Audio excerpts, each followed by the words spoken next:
It is my pleasure now to invite a dear friend of the Ministry of Tourism, Shahar Shilo, who is an historian first and foremost. He is the director of marketing for the City of David. He is a master tour guide and in fact the director and curriculum designer of the National Tour Guide program in Israel. And he will bring us exciting news from what is happening now in Israel. Please welcome Shahar Shilo.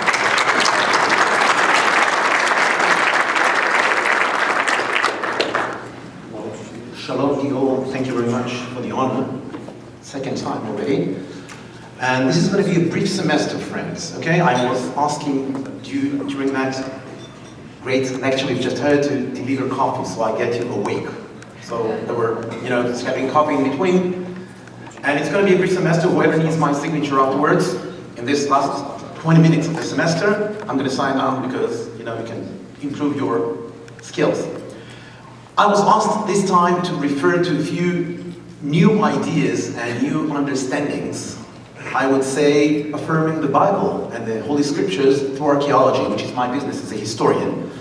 And it makes my life very easy, because walking in the land from north to south, east to west, my friends, everything coming out of the land for the last 2 decades, I would say, of new archaeology, is simply proving the Bible to be very much correct. I was asked once, how come in the City of David we have that conflict, and in the David Citadel as well? And I said it's a problem, because our friends, neighbors who live next to us, Palestinians, are quite frustrated due to the fact that 90% of the archaeology, statistically speaking, 90% of what comes out of the ground is judeo-christian. This is what it is. It's our history.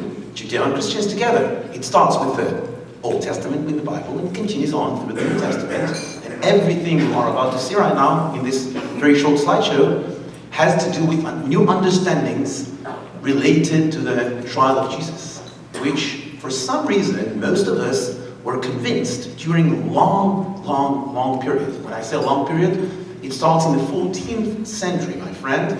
A whole idea of walking in the way of the cross, which is what we know as the Via Dolorosa, starting from east, from the back of the Antonia next to the Temple Mount, and going west towards a hill which we all call Calvary or Golgotha.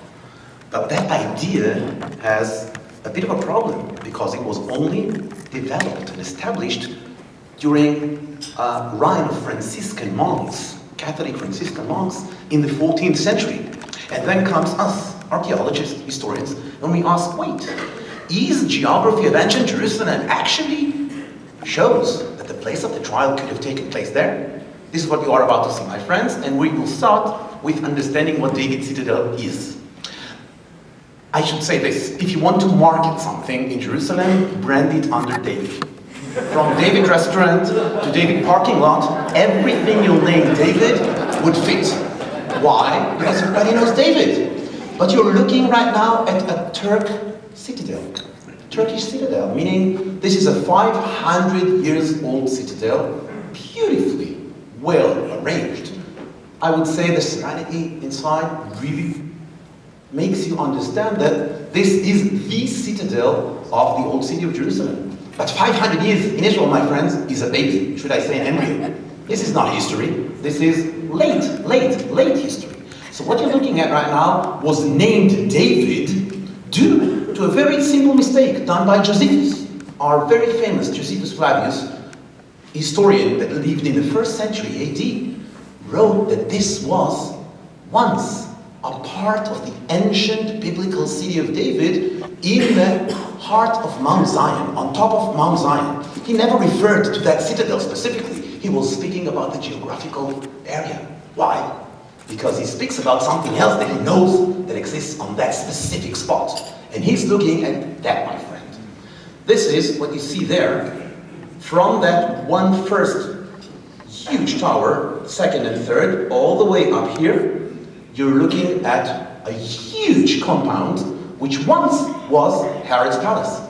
He was speaking of Herod's Palace, and he was very much sure that if in the 1st century AD Herod's Palace is as large as what he sees, it must have been King David ruled from the same site. Because no way King David could be less important than King Herod of his time. So he made that mistake. But if you are to understand what the city of David actually was, that is something else.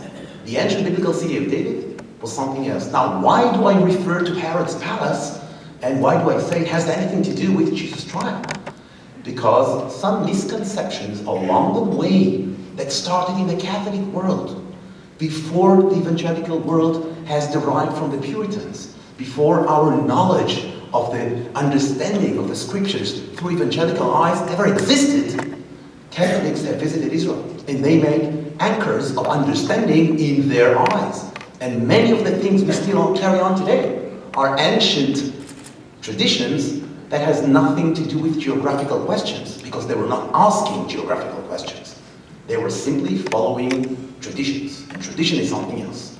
So, if you are to look at the Holy Scriptures, my friend, you do find notes and you do find hints every now and then that maybe Herod's Palace would be a better idea to look for than the Antonia Fortress. For those of us who hasn't been to the Antonia Fortress, my friends, the Antonia Fortress actually lies in the north part of the Temple Mount. In a minute you will see a slide that shows it. And the Antonia Fortress, for some reason, was believed to be the place of the trial due to Catholic tradition and Orthodox tradition that took place in the 13th and 14th centuries. And this is what still is being done by many, many, many pilgrims who are coming to Jerusalem today. They walk the Via Dolorosa. This is tradition. But is it true? Is it proved through archaeology? Not at all. So you're looking at an idea, it says there, and he went back inside the palace. Wait, in the Holy Scriptures, we have a reminder that tells us that the palace had to do with the trial. Let's see something else, please. Luke 23. Look at that. Herod is in the city, according to that phrase, in the same time when Jesus is being taken to the trial.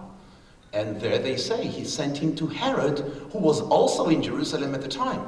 Let me ask you this. When Air Force One opens its doors after it lands, who comes out? Usually it should be the president, right? If Herod is in Jerusalem, where would he live? In the Antonia Fortress among the Roman soldiers? In his palace. That means if I am to look for a place that needs to do with Jesus' trial, I should be looking for Herod's Palace. And I know where Herod's Palace is. In a minute you'll see. And then we have in Mark, the soldiers led Jesus away into the palace, which is called back then in the language of Greek, the praetorium. Praetorium means a tent of an officer. A high-rank officer has a tent in the field that is called the Greek praetorium, meaning people made mistake due to that praetorium and thought this must have been the Roman Xartin, which means the Antonia Fortress. But to be more exact, if you are to look of where would the high-ranked officer or the procurator himself be, when he comes to Jerusalem, he would be the guest of the king in the best palace possible. You don't put the president of the United States in a youth hostel, right? You would put him in the presidential suite, which is King Herod's palace. So again, when you look for archaeological understandings and geographical and historical understandings, this is what we do in the world of academics. We bring the Bible, historical documents, and the world of archaeology, and we make what we call a triple bingo. When three lines are to meet in one specific spot, like this one, then we get the understanding. This is a replica of Herod's pools within Herod's palace, and in a minute I'm going to show you what was found, because this is only a replica. It looks nice, but if you want to understand why are we talking about the pools, which you'll see in a minute, let's understand what says Josephus. Josephus has to say something interesting in that time. He is giving us two different descriptions of that area. One's in the Antiquities of the Jews, and the second one is in the War of the Jews against the Romans. Both books are talking about a remarkable, something which was never to be seen before, the most beautiful building in Jerusalem next to the temple. Okay, there's the temple, and then comes Herod's palace, which in some places is as beautiful as the temple itself. You can understand that we're talking about a magnificent city at that time. And the remains, my friends, are all next to the Jaffa Gate, where today's David Citadel lies. And this is a part of the mistake. These are the new pictures that were taken during that excavation that was actually done and conducted in 2001. You should ask me, Shahar, how come you speak about it right now? Is this news right now? Yes, it is, due to the fact that there was a great contribution and great donation of money to actually open that site to the public a few months ago. Then did it make a lot of news. It was there for 15 years. We didn't touch it. 14 years. Only a few months ago was it open to the public, and now we can actually take those stairs down into the moat. There's a beautiful dry moat that surrounds it, and in it you can actually walk in the footsteps of King Herod's palace. And if you want to understand where Jesus was trialed, which makes sense a lot more right now to us scholars, this is the place you should be looking for. Sorry, not the Antonia Fortress. The moat, which you see over there on the left picture, and the stairs that leads into that once great Herodian pools of water, which were described by Josephus, that they had even well-trained doves flying above them in doves' houses, in places. And he talks about the water. He says it was the most magnificent country club he has ever seen. This is in the words of Josephus at that time. These are those beautiful pools in last winter, and these are the remains of the palace and pools. And here, this is a new sidewalk, should I say, like a floating pavement that one can walk above these new excavations next to the David's Citadel. Not within the David Citadel, but next to it in a place called the Kishke. Kishke is a Turkish word for jail, dungeon. And the dungeon of the Turks was built on top of that. And therefore, we didn't know about it anything. They buried it under tons upon tons of cement and concrete. And this is why that excavation is quite new to us. Just for understanding, to get the last understanding here, there lies the biblical city of David. This is the Temple Mount. On the left over there, once used to be King Herod's palace. The new understanding that I want you to understand from today's very short presentation leading with this is there is a new understanding for us to actually go open up the New Testament and sympathize with the place of the trial itself. It took place in Jerusalem, not within the Antonia Fortress, next to the northern parts of the Temple Mount today, but in this. As I still have a few moments, I want to share with you some other new great news which might be very, very interesting for this lovely crowd in this room. One of them is the Synagogue in Magdala and the amazing Magdala stone. We are talking today about a new understanding that during the time of the existence of the Second Temple in Jerusalem, so far, by the way, we have found 9 synagogues which are called the most ancient synagogues in Israel. There's one in Masada, there's one in Herodium, there's one in City of David, there's in the Galilee, there's some others. But this one, my friends, has to do with the Holy Scriptures. Because when Jesus prays in Magdala, we know where the synagogue is. This amazing piece of art, this is a synagogue over there, and this amazing piece of art, that beautiful stone, which we have an amazing replica next to us if you're interested to see afterwards. This is a beautiful replica of it, presents the really Jewish menorah as known in that ancient times. And this is the best presentation of the menorah, the Jewish amazing lantern that we have in this specific place. Now, Mary Magdalene herself was raised and brought up in Magdala. And Magdala is one of the synagogues which we know around the Sea of Galilee that actually existed in the time of Jesus. We need to understand how huge this information is, because we are talking about very few synagogues. Most of the synagogues you know in the world exists when the temple was distracted as substitutes. But the synagogues that were at the same time when the temple was still active were used for different purposes. Not only for bar mitzvahs and circumcisions, as we do today, they were used to host people who are doing pilgrimage to Jerusalem. We have a document. As a historian, I can take you to the Israel Museum today and see an amazing stone that gives us a whole description of what a synagogue in the Second Temple period did to host people within the city of David in Jerusalem, where one of those 9 synagogues exists.